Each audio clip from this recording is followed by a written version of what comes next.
Well, booked our first Airbnb stay, and from the 1st of June till the end of June, the 30th of June, and it's in Sète, which is in the south of France. It's like a very nice place,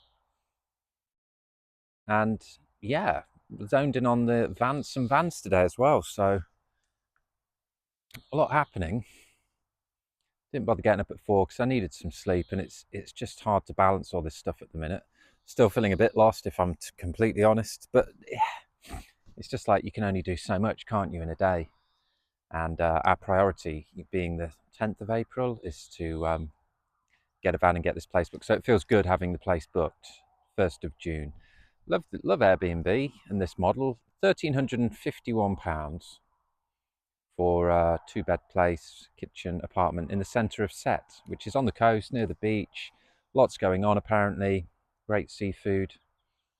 And I just can't wait to be there now, because I know when we get there, there'll be not too much to worry about other than feeding ourselves, enjoying ourselves, and cracking on with all of the work, which I'll just have so much more, not just time, but headspace to do that with. It's been a crazy 2025. And yeah, apologies, I've not really, again, got like a theme. I've been trying to like improve the videos, come up with themes for the videos and provide education, and there'll be a lot more for that, and I'll be opening up a couple more channels for the company.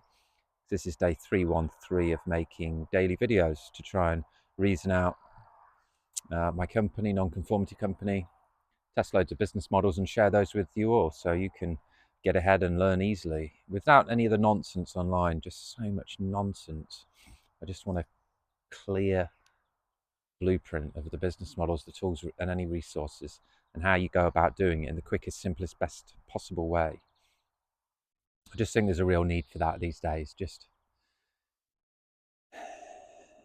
clear instructions. And I'm getting better at the YouTube stuff, and I just wish I had a really nice, there's lots of videos, but again, like, you watch these videos, but it's like, where are the action points? So I want to put together all of the action points for all of the things that I'm learning for this business, because I'm there's so much to learn with YouTube and getting better at that, and I'm slowly implementing things.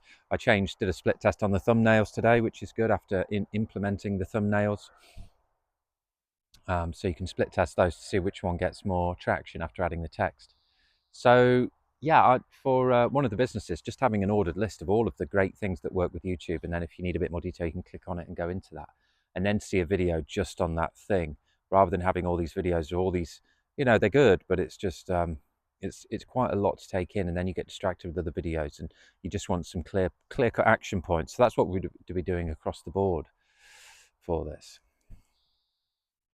It's quite a lonely life, really, at the minute. It's just me, Emily, and Vito, and not too many more people, which is okay. And I guess, yeah, life changes. It's always changing and always evolving, and I'm always up for that. So I mean, the plan is sound. The plan is good. We spend about the same as the Airbnb here in England. So, and this one, we could have got an Airbnb for about 800. So we can do a lot cheaper. It would be nice to have it cheaper at the minute, just while we're setting up the business. But we just wanted the first month just to be, yeah, just nice. So not that it's like amazingly luxurious, but it's nice. It's like £44 a day, I think I calculated earlier.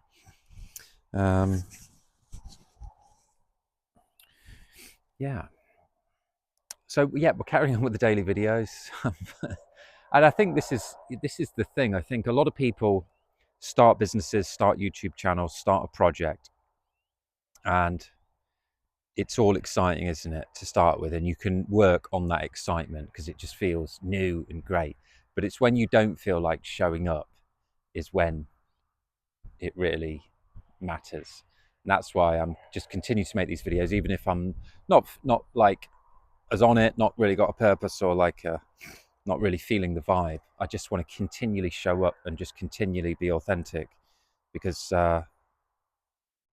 that's what I said I would do. And I know the consistency will win in the long run. And life is not easy. Like, it isn't easy. But I think you've got to, if you want to get ahead, you've just got to commit to some things and just keep going. And I think what really shows and what really works is when you keep showing up when things aren't good, when things aren't right, and when you don't feel like it. That's going to make the difference between the people that succeed and the people that give up. Because I've been there in the past where it's all exciting, and then like a firework, poof, falls back down to the sky, the energy's gone. And I know so many people that have started so many things, and it's all exciting and it's all amazing, and then it gets a bit hard, it gets a bit boring, and then gone. Business is quite boring, really, because a lot of it is very repetitive, very systematic, very process driven, and it's not all about creative excitingness. You have to be very grounded, you have to be very regimented and systemized, and be willing to do all the boring stuff. And I'm willing to do all that. I'm competent in all areas of business, especially now with all of the tools and the resources. I spend a lot of time researching all these tools over the years, and still am and love it. And that's why a lot of our businesses are geared all around what tools you should be using for the different functions of business, or the combinations of those tools. And really, for a lot of these businesses, there's so many businesses now that you can set up, and you just need a combination of 2 or 3 of these tools, and it might only cost you 50, $100 a month. You've got a business that you could grow exponentially with no limit, really. And it's never been easier. It's never been easier, and it's getting easier and easier. So my neighbour was just leaning out the window. Yeah, it's never been easier. I was thinking about the business model, because we've got nonconformity campers, and I would really love to make the van I would love to have the time to craft out this great version of this van and make it incredible. I know it will be, but it's like we've got 7 weeks. And the trouble is, my dad's an architect, so I've picked up a lot of design stuff from him over the years. And obviously, a van, the same as a house, as soon as you start doing something with the insulation, you have to have thought of the electrics and the plumbing and the lighting to get the cables in there. So the plan was to try and do a little bit of it, but it's just, I would love to do that once a lot of these other businesses are going, and really just be like, right, 15 of the businesses are making money. We've got a load of other startups there for people to come in and copy if they want to. Money's taken care of. We've completed the finances and built up some money, because also I'd like to get a van that's newer. We're on a budget at the minute, so the van's going to be a little bit older than I would want to, because this is one of the business models for non-conformity campers. This is kind of called asset improvement or asset flipping, and it's common to do it with houses. A lot of people do it with houses, where you properties where you buy a property that's a bit dilapidated. You do it up, and you do it up intelligently. You might spend 10 grand on it and put on 25 grand in value, just because it's ready to move in, it's more modern, and the buyers will pay more money for a property that is being bought up to a certain standard. So a lot of people do this and are very successful. I'm not so interested in the house flipping, but a van into a camper van is a really, really good business model for people. Even if you're in a job and you're quite happy in your job, but you want a little project, you like the idea of having a camper van, and you could do this. You could lease the van and then do it up and then sell it and then pay off the loan if you haven't got money, or if you have got a bit of money buying the van. If you bought a van for 20 grand, spent 10 on it, it's going to be worth loads more than that. 45 grand after that. You could make 15 grand and do this every year. I'm thinking, you could do this each winter for a little winter project, or every other winter. Do up a van, use it for spring and some of the summer, and then sell it in the height of summer when camper van prices are more desirable.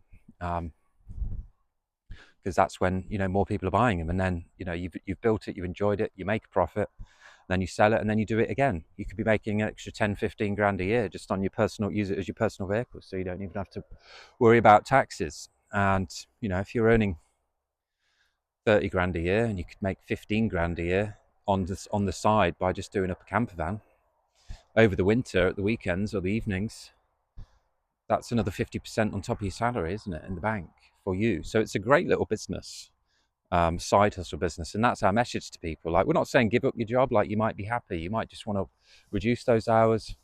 I personally just love working for myself, and I love having lots of different projects and interests. And the idea is to turn all of these into as many businesses as possible. And some of them aren't necessarily revolved around money, because I think it's fun to just do projects that can help people or help yourself and bring people together to do some cool stuff, fun stuff, educational stuff, useful stuff for yourself, for other people, for the world. And then there's potential once you've got some people, there'll be other opportunities. So you don't really have to just be like mad on the business from the off.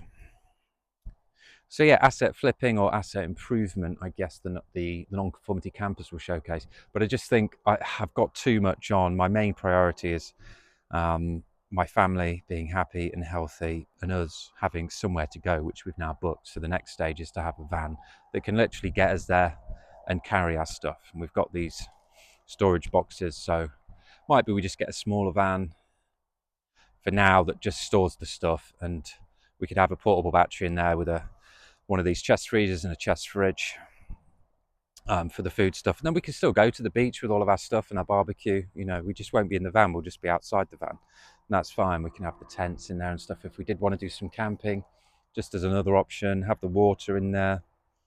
So I think we can have like the things to make it a good adventure van, but just without the hassle of kitting it out. It can just be a case of putting up the shelving and having these storage boxes good to go. So when we turn up at the Airbnbs, it's just right, let's get these 10 boxes, 12 boxes in, and maybe we'll need those later. But yeah, so that's the plan, that's the update. Hope everybody's doing well. Don't like, don't subscribe, don't come back.